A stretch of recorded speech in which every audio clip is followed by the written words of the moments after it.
there were some moments in hip hop history where people didn't necessarily get along, just like any family members. Mm-hmm. But there was a level of unity during that golden era that since that time has never been duplicated. And I keep referring back to just the corporatizing of hip hop as a culture, Mm-hmm. because now when money and corporate interests became a part of that equation, you have people who are now starting to make decisions that were not putting our relationships with one another as the highest value, and more thinking about materialism and what they can get for themselves. Even in the language, like during that time period in the 80s and in the 90s, you didn't hear people saying, I got mine, you need to get yours. Right. I mean, Tupac and MC Breed eventually came out with a song with that as a hook. You got to get yours, I got to get mine. But prior to that, that wasn't even a part of the hip hop lexicon. That wasn't even a part of our nomenclature. We didn't talk like that. Right. Right. But again, once you start adding money into the equation, now you have people who starting to think along the lines of, I can be a self-made man or a self-made woman. Gotcha. Yeah. Gotcha. One of the most interesting things about Islam and hip hop is the dedication to making the truth known. And a lot of things that were concealed from Black people, hip hop and Islam brought the truth to the forefront, brought the knowledge to the forefront. Did you ever notice, or did you ever see that there were some people who were a little bit concerned because some of the things that were being taught were esoteric knowledge? Because like the idea of the God being the self, the idea of seeking yourself and having that once, this is esoteric. Like this is stuff that a lot of people may not have been ready for. Did you ever see anybody ever voice concern like, whoa, the masses ain't ready for this yet, or maybe we should hold back on some of the knowledge? That was mostly going over people's head, because keep in mind, rap as an element of hip hop wasn't even respected or even looked at as music.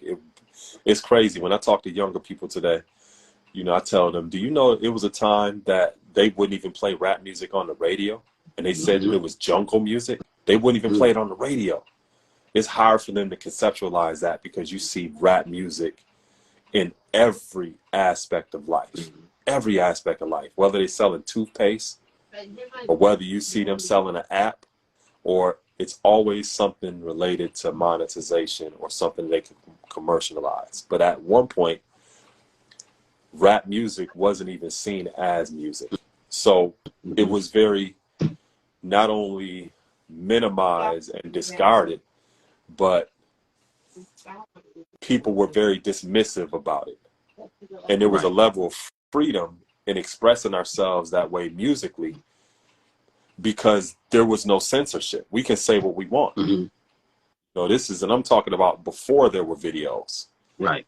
And if you wanted to get music, you had to get it on a cassette tape.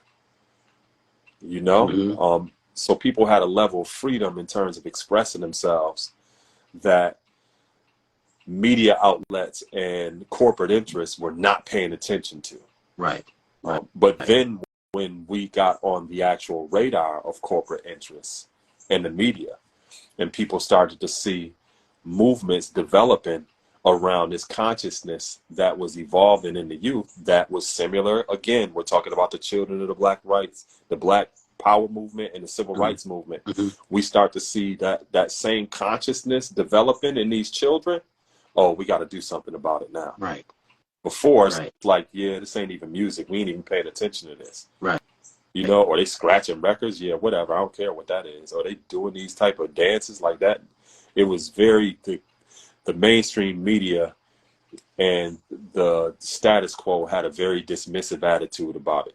Right. So because of that dismissive attitude, we had a level of freedom to express ourselves. And it wasn't until we got on the radar of mainstream media and corporate interests, aka ultimately the government, that now you started to see the surveillance of the content and the cultural competence that was being expressed through the music. Now we need to pay attention, which also means now you also start seeing plants being a part of this culture and reporting back to the government into these other agencies in order to inform them about the direction that we're going in.